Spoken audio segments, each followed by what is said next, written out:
Hi again, welcome to Start Studies Co. Sushmita here, and again I am bringing you electronics part 0. You might be thinking why now part 0, because I thought of it and I should give it a proper start with an introduction and why we need to study electronics. That's why I made this video.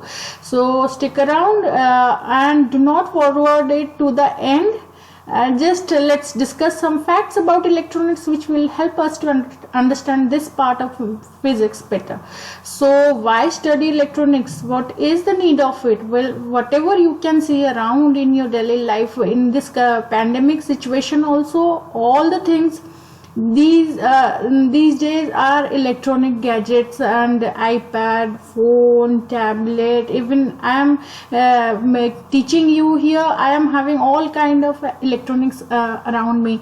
So why study electronics? Basically it is a branch of engineering or physics, you can say, which deals with current conduction through a vacuum or gas or semiconductor. Well, in some cases you can see the medium. I am speaking here about the mediums are here vacuum. I am speaking mediums here are vacuum. It may be gas, it can be a semiconductor. Well, the SIM in your phone is a semiconductor chip. Vacuum when you cannot see but it is happening somehow, and gas if there is some sort of gas inside that electronics, and that would be the medium, of course. So whatever you can see, you can list them in some columns, which gadgets are coming under vacuum as a medium, which are coming under semiconductors, and which are coming under gas. Okay, now the current conduction is happening through these three mediums. Okay, and that can be and there are a lot more mediums through which electronics can travel, the electrons can travel, which we'll talk later on. But now for the introduction part I will keep it sweet and short. So this is and why the name electronics? Basically we are dealing with materials, and all materials have their own electrons, right? As we are dealing with electrons, that's why electronics, the name suggesting the flow of electrons through vacuum, gas or semiconductor. Now we will move how it is happening, that how electronics helps us. Now I have made a list here, you can make yours, but here I want to say, so whenever we are talking about electronics, we are basically dealing with some kind of electronic device through which current flows, and we are basically utilizing these devices for our convenience, right? So these are basically in our daily life, and we are accustomed to these kind of devices around us. And what is the importance? Because there are numerous applications we are finding in our daily life as well as in industry, and these are capable of performing various functions. I have listed them. The first one will be very beginning, will be rectification. And what is rectification basically? Now when we are talking about rectification, it would be, that means it is conversion of alternating current to DC current. It would be conversion of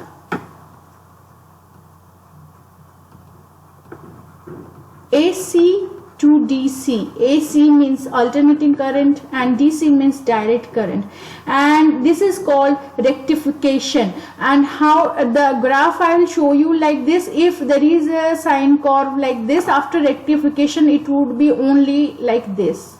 Okay, so this will not be alternating, this will be simply like this. So we will discuss this in like in various ways in different chapters, but I want to keep it short. That's why I just listed them a few here.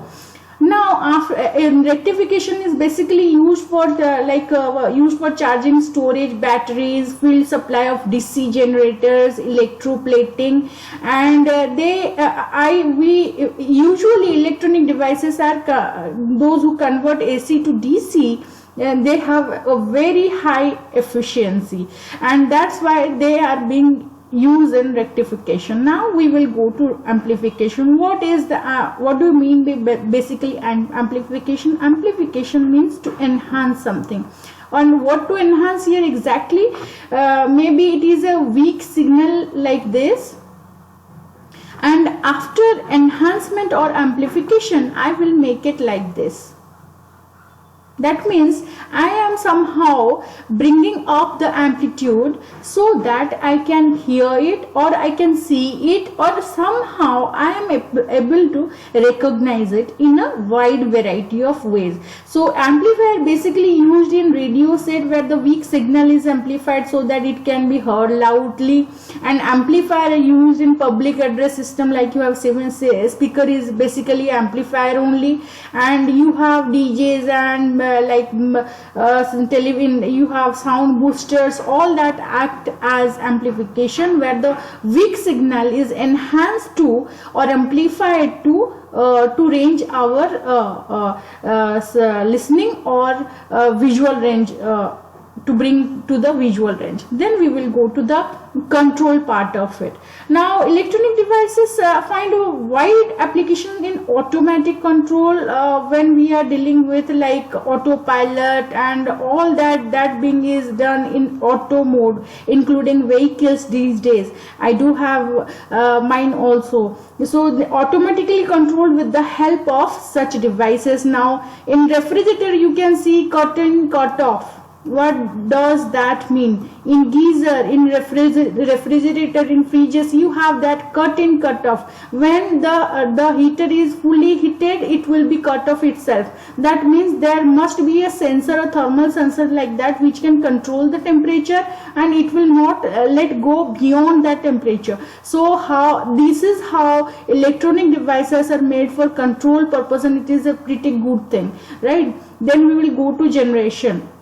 What are generation? Generation is just I can say the opposite of rectification. Here we convert DC to AC, right? We generate power, or power of any frequency we can say, and when performing this function they are known as oscillator. We will discuss them as well in our videos. So generation from DC current to AC current, and those particular things are called oscillator at that time, and they are used in various ways in generators. It also used in annealing and hardening, and there are a lot of things. Last but not the least, conversion of light to electricity and vice versa. When I speak of these, I will say we are already discussed rectification and generation, right? In rectification we are converting AC current to DC current. Now in generation we are converting DC to AC. So conversion of light into electricity means we are converting light. When we convert light to electricity, it is called photoelectricity. You must know it. So because we are dragging the energy to bring the electricity, so it is a conversion of light. The photo came from the word light, so photoelectricity, and it is used in burglar alarm, sound recording, on motion sensors and somewhat like that. And conversion in electricity in light, vice versa, means in the other way around. This way it would be called like electronic devices can convert electricity into light, and this valuable property is used in television, radar, anything you can see with a light with it. So this is very easy to comprehend and note down the rectification, amplification. These are few of the list that electronic devices helps us to do. And I think with staying with me and subscribing my channel, you will find me in a better place to make you understand how with electronics we can understand better the physics again. So thanks a lot for watching. Stay tuned. Do subscribe to my channel. Have a good day. Take care.